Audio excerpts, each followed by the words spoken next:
ایک مرتبہ حضرت معاذ بن جبل رسول اللہ صلی اللہ علیہ وسلم کے پیچھے سواری پر سوار تھے۔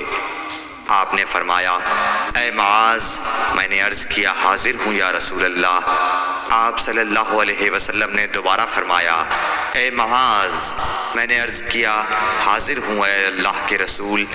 آپ صلی اللہ علیہ وسلم نے سے بارہ فرمایا، اے معاذ، میں نے عرض کیا حاضر ہوں اے اللہ کے رسول۔ 3 بار ایسا ہوا۔ اس کے بعد آپ صلی اللہ علیہ وسلم نے فرمایا کہ جو شخص سچے دل سے اس بات کی گواہی دے کہ اللہ کے سوا کوئی معبود نہیں ہے اور محمد صلی اللہ علیہ وسلم اللہ کے سچے رسول ہیں، اللہ تعالیٰ اس کو دوزخ کی آگ پر حرام کر دیتا ہے۔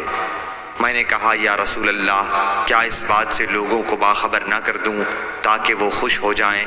آپ صلی اللہ علیہ وسلم نے فرمایا، اگر تم یہ خبر سناؤ گے تو لوگ اس پر بھروسہ کر بیٹھیں گے اور عمل چھوڑ دیں گے۔